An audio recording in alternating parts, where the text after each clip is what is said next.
بسم اللہ الرحمن الرحیم۔ آج ہماری گفتگو کا عنوان ہے تحقیق کا ابتدائی خاکہ یا سینوپسس۔ یہاں پہ تحقیق سے مراد سندی تحقیق ہے۔ سندی تحقیق میں جو خاکے کا مرحلہ ہے، سینوپسس ہوتا کیا ہے، اس کی کیا اہمیت ہے، سینوپسس کی تیاری کے لیے کن کن مراحل یا چیزوں کی ضرورت ہوتی ہے، اس کی جزیات یا موضوعات کیا ہوتے ہیں، ایک اچھا سینوپسس اور اس کے مندرجات کیا ہوتے ہیں، آج ہم اس پہ گفتگو کرنے کی کوشش کریں گے۔ سب سے پہلے ہم بات کرتے ہیں تحقیق کے ابتدائی خاکے یا سینوپسس کی تعریف کی۔ تو سندی تحقیق میں مختلف تعلیمی مدارج جیسے بی ایس، ایم اے، ایم فل اور پی ایچ ڈی سطح کے لیے تحقیقی مقالے لکھے جاتے ہیں۔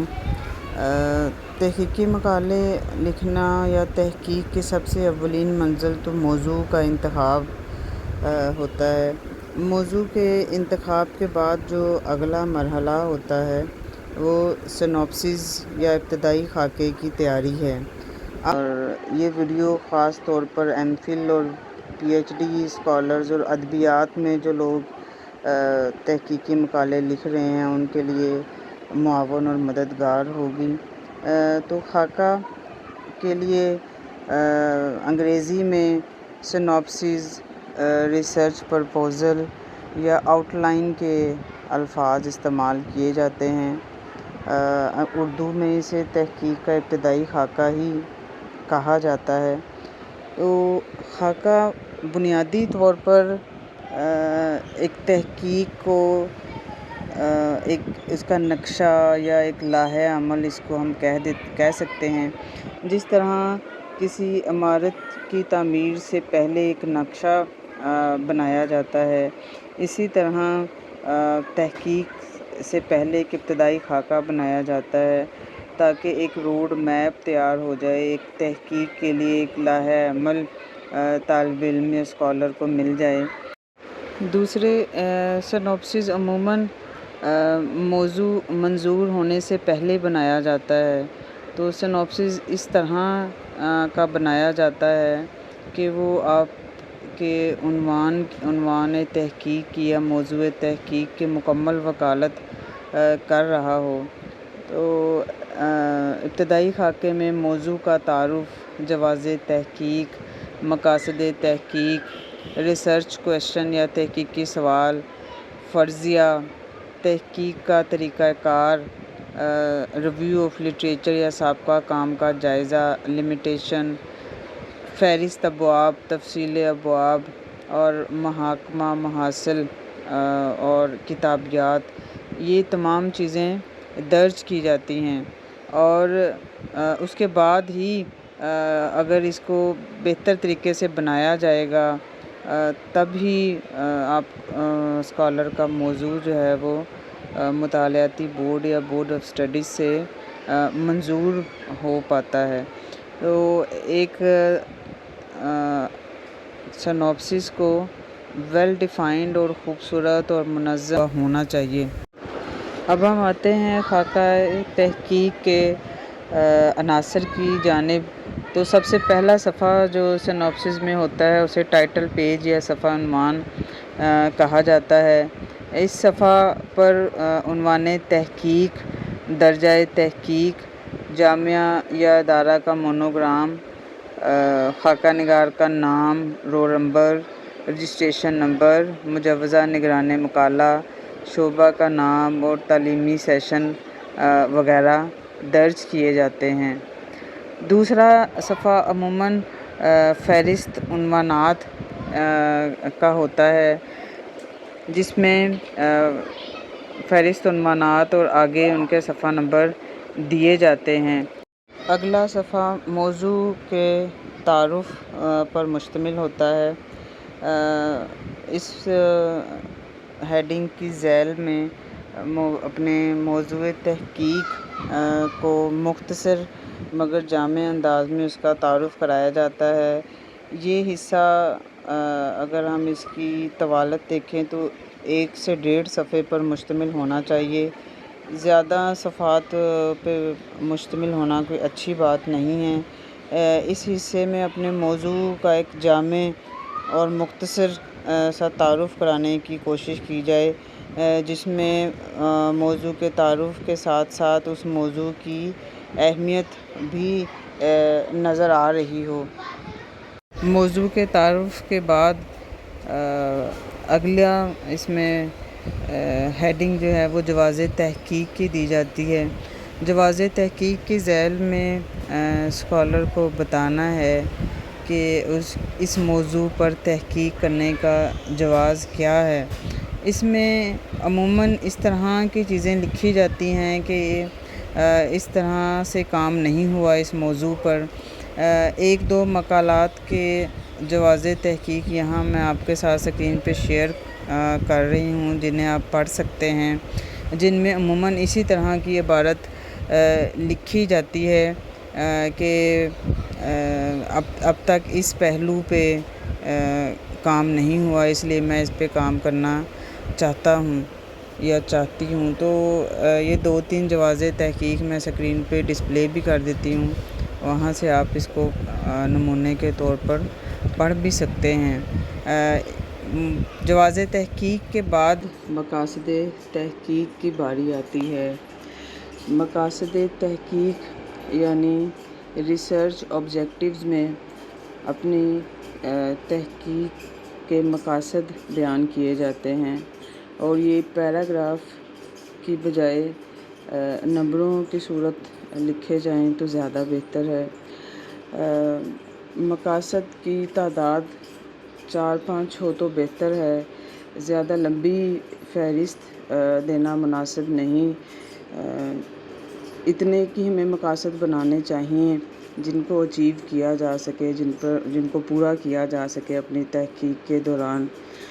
اب آپ کے سامنے میں ایک تھیسس جو اس شخصیت پر ہے، انور جمال صاحب کی علمی و ادبی خدمات پر، تو آپ اگر کسی بھی شخصیت کے حوالے سے، کسی شاعر ادیب کے حوالے سے تحقیقی خاکہ بنا رہے ہیں تو اس میں کچھ اسی طرح کے مقاصد تحقیق رکھے جائیں گے، جیسا کہ اس میں ہے کہ نمبر 1 انور جمال کی مستند سوانح حیات مرتب کرنا، نمبر 2 انور جمال کی اردو شاعری کا تجزیاتی مطالعہ، نمبر 3 انور جمال کی اردو نعت کے مقام و مرتبہ کا تعین کرنا، انور جمال کی اردو نثر کا فکری مطالعہ، انور جمال کی ادبی اصطلاحات کا جائزہ لینا، اور اردو ادب میں انور جمال کے مقام مرتبے کا تعین کرنا۔ ایک اور تحقیقی مقالے کے مقاصد تحقیق میں آپ کے سامنے رکھتی ہوں۔ تحقیقی مقالے کا عنوان ہے اردو تنقید کے 9 نظری مباحث، نو مارکسیت، نو تاریخیت اور نو تانیثیت کے خصوصی حوالے سے۔ اب ہم جب اس موضوع کے مقاصد تحقیق ترتیب دیں گے تو وہ کچھ اس طرح کے ہوں گے کہ اردو میں جدید نظری مباحث کا جائزہ لینا، نو مارکسیت کے اردو تنقید پر اثرات کا جائزہ لینا، تاریخیت اور نو تاریخیت کا اردو تنقید میں کردار پیش کرنا، نو تانیثی مباحث کو اردو تنقید کے تناظر میں دیکھنا، اردو تنقید اور مغربی تنقید کا مذکورہ مخصوص نظریات کے حوالے سے تقابلی جائزہ پیش کرنا۔ یوں اپنے تحقیقی مقالے کے موضوع کی مناسبت سے 4-5 مقاصد تحقیق کا تعین کر لیا جاتا ہے۔ مقاصد تحقیق کے بعد اگلا مرحلہ تحقیقی طریقہ کار، منہج تحقیق یا ریسرچ میتھڈالوجی کا ہے۔ ریسرچ میتھڈالوجی جو اردو ادبیات کے طالب علم ہیں ان کی تحقیق زیادہ تر جو ہے وہ کوالیٹیٹیو ٹائپ کی ہوتی ہے، یعنی کیفیتی تحقیق ہوتی ہے، کوانٹیٹیو نہیں ہوتی، اور یہ تحقیق زیادہ تر تاریخی تحقیق کے زمرے میں آتی ہے۔ تو اس ہیڈنگ کی ذیل میں ان تمام چیزوں کو لکھا جاتا ہے کہ آپ کی تحقیق کس زمرے میں آتی ہے، اس ریسرچ کے لیے آپ کس پیٹرن کو فالو کرتے ہیں. جیسے ہماری یونیورسٹی میں MLA ماڈرن لینگویج اتھارٹی کے ریسرچ کے طریقہ کار کو اپنایا جاتا ہے. اس کے علاوہ ریسرچ کے دوران آپ نے کون سے ٹول استعمال کرنے ہیں، جیسے ڈیٹا کلیکشن کے لیے انٹرویو لینا ہے، یا مختلف لائبریریوں کا رخ کرنا ہے، یا مختلف ویب سائٹوں سے یا کچھ سوال ناموں کے ذریعے ڈیٹا اکٹھا کرنا ہے. یہ تمام چیزیں منہاج تحقیق یا ریسرچ میتھڈالوجی میں تحریر کی جاتی ہیں. سابقہ تحقیقی کام کا جائزہ، جسے انگریزی میں ریویو آف لٹریچر کہا جاتا ہے. ریویو آف لٹریچر میں اپنے موضوع سے متعلقہ اس طرح کی گفتگو کی جاتی ہے کہ اس موضوع پر اس سے پہلے اس نوعیت کا یا اس پہلو سے کام ہو چکا ہے، لیکن جس پہلو سے آپ کام کرنا چاہ رہے ہیں وہ ابھی تک تشنہ تحقیق ہے.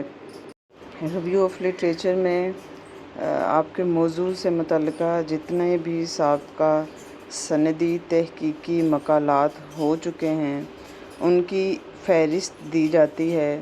اس سے یہ بھی پتہ چلتا ہے کہ آپ کے کام کرنے کا یا تحقیق کا جواز کیا ہے. جیسے انور جمال والے موضوع کے حوالے سے یہ میں آپ کے سامنے ریویو آف لٹریچر پیش کر رہی ہوں کہ یہ سرگودا یونیورسٹی میں یا BZU میں یا وومن یونیورسٹی ملتان میں یہ تحقیقی کام ان پر ہو چکے ہیں. اس طرح سے فہرست دی جاتی ہے. سنوپسس میں ایک ہیڈنگ تحدید کے نام سے بھی دی جاتی ہے. عموماً تحقیق کے دوران انتہائی وسیع عنوانات لینے سے گریز کیا جاتا ہے کیونکہ اس سے تحقیق کا حق ادا نہیں کیا جا سکتا. تو اپنے موضوع کی مناسب انداز میں تحدید کر لینا بہت اچھا ہوتا ہے. یہ تحدید زمانی اعتبار سے بھی ہو سکتی ہے، صنفی اعتبار سے بھی کئی طرح سے تحدید کی جا سکتی ہے.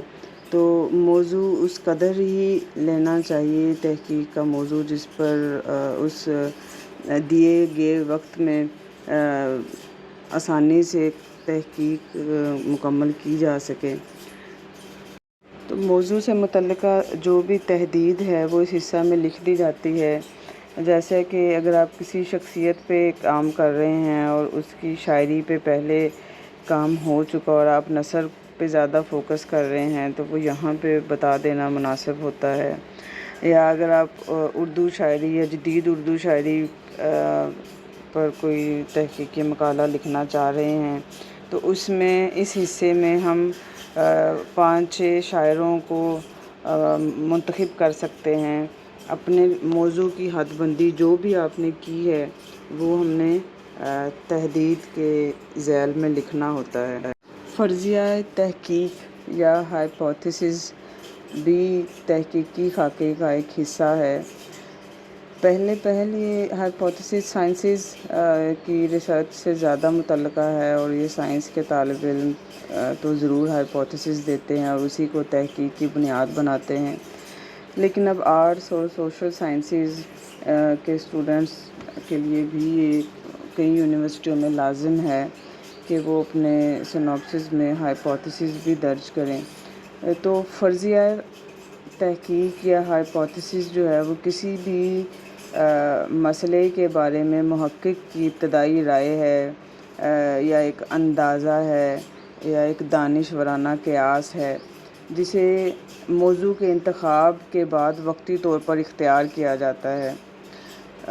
ضروری نہیں کہ جو فرضیہ یا ہائپوتھیسس آپ نے موضوع کے انتخاب کے بعد بنایا ہے وہ تحقیق کے بعد درست ثابت ہو، وہ تحقیق کے بعد غلط بھی ثابت ہو سکتا ہے. تو فرضیہ ایک اس طرح کی اسٹیٹمنٹ ہوتی ہے، یعنی کسی بھی مسئلے کا ایک امکانی حل، ایک پیش گوئی. سنوپسس کا اگلا اور انتہائی اہم مرحلہ ابواب بندی یا فہرست ابواب ہے. اس حصے میں اسکالر ہر باب کے عنوانات درج کرتا ہے۔ جہاں تک ابواب کی تعداد کا تعلق ہے تو نہ تو یہ تعداد بہت کم ہو اور نہ ہی بہت زیادہ ہو، اور ابواب کی تعداد موضوع کی مناسبت سے طے کی جاتی ہے۔ بعض یونیورسٹیوں کا جو پیٹرن ہوتا ہے، تحقیقی مقالے کا فارمیٹ ہوتا ہے، اس میں بھی انہوں نے ابواب کے متعلق ہدایات دی ہوتی ہیں۔ جیسے بی ایس کے مقالے کے متعلق کہا جاتا ہے کہ کم از کم 2 ابواب اس میں ہوں، ایم فل میں 3 یا 4 تک ابواب مناسب خیال کیے جاتے ہیں، اور پی ایچ ڈی میں 4 سے 5 ضرور ہوں۔ تو یہ ایک حد ہے کہ اس سے کم نہیں ہونے چاہیے، اس سے زیادہ رکھے جا سکتے ہیں، لیکن بہت زیادہ ابواب بھی اچھے نہیں ہوتے۔ صرف اتنے ہی ابواب ہمیں باندھنے چاہیے جو مقالے کے عنوان سے یا آپ کے موضوع سے ربط اور تعلق اور مناسبت رکھتے ہوں۔ اگر کسی شاعر ادیب کی علمی اور ادبی خدمات پر تحقیقی مقالہ لکھا جا رہا ہے تو اس کی ابواب بندی کچھ اس طرح سے کی جا سکتی ہے کہ پہلے باب میں اس شخصیت کی احوال و آثار یا سوانح کا ذکر کیا جا سکتا ہے۔ دوسرے باب میں، جیسے یہ آپ کے سامنے ایک تحقیقی مقالے کا خاکہ ہے، انور جمال کی علمی و ادبی خدمات، تو اس میں باب اول انور جمال کی سوانح حیات اور شخصیت ہے۔ باب دوسرا جو ہے وہ انور جمال کی شاعری کا تجزیاتی مطالعہ۔ تیسرے باب میں انور جمال کی نعت نگاری کا تنقیدی مطالعہ۔ باب چہارم انور جمال کی نثر کا فکری جائزہ۔ باب پنجم انور جمال کی ادبی اصطلاحات کا مطالعہ، اور چھٹا باب ہے اردو ادب میں انور جمال کا مقام و مرتبہ۔ اب جس بھی شاعر ادیب پر آپ کام کر رہے ہیں، اس کی شخصیت کی یا اس کے ادبی کام کی جتنی جہات ہیں، ہر جہت پر ایک باب بنایا جا سکتا ہے۔ اردو غزل میں علامت کے حوالے سے ایک تحقیقی مقالے کا خاکہ میرے سامنے ہے، جس کی ابواب بندی کچھ اس طرح سے کی گئی ہے کہ باب اول علامت کی ماہیت اور تشکیل۔ باب دوم اردو غزل میں علامت نگاری پس منظری مطالعہ۔ باب سوم 1970 سے 1980 تک پاکستانی اردو غزل میں علامت نگاری۔ باب چہارم پاکستانی اردو غزل میں علامت نگاری 1981 تا 2000۔ باب پنجم پاکستانی اردو غزل میں علامت نگاری 2000 تاحال۔ فہرست ابواب کے بعد اگلا مرحلہ تفصیل ابواب کا ہے۔ اس مرحلے میں ابواب کی جو ذیلی عنوانات یا ذیلی جو فصلیں ہیں، جتنی بھی فصلوں میں اس باب کو منقسم کیا گیا ہے، ان کے عنوانات دیے جاتے ہیں۔ جس طرح اگر کسی شخصیت پر کام کیا جا رہا ہے اور پہلے باب میں اس کی سوانح لکھنی ہے، تو اس کے ذیلی عنوانات میں اس کا تعارف، پیدائش، آباء و اجداد، تعلیم، حلقہ احباب، ازدواجی زندگی، اسفار، پسند اور ناپسند وغیرہ درج کیے جاتے ہیں۔ اس طرح دیگر ابواب کی بھی تفصیل اس حصے میں دی جاتی ہے۔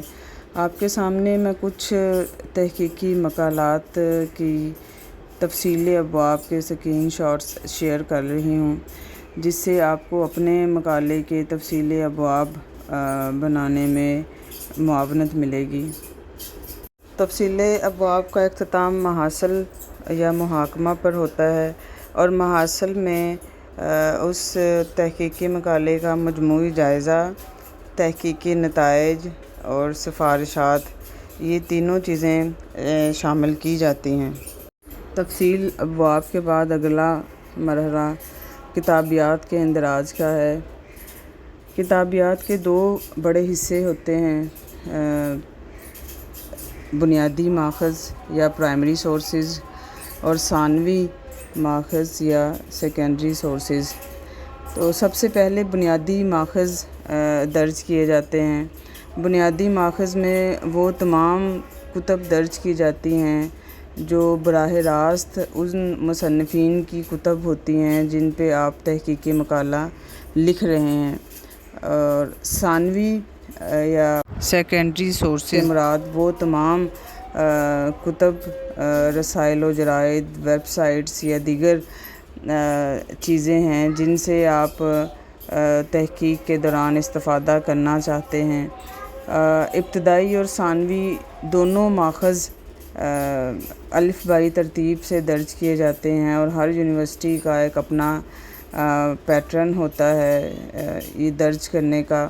ہماری یونیورسٹی کا جو طریقہ ہے اس میں سب سے پہلے مصنف کا نام دیا جاتا ہے، اس کے بعد کوما اور کتاب کا عنوان، اور کتاب کے عنوان کے بعد اس کا مقام اشاعت اور رابطے کی علامت، اور اس کے بعد پبلشر کے بعد سن اشاعت۔ تو ہماری یونیورسٹی کا ایک منظور شدہ طریقہ یہ ہے۔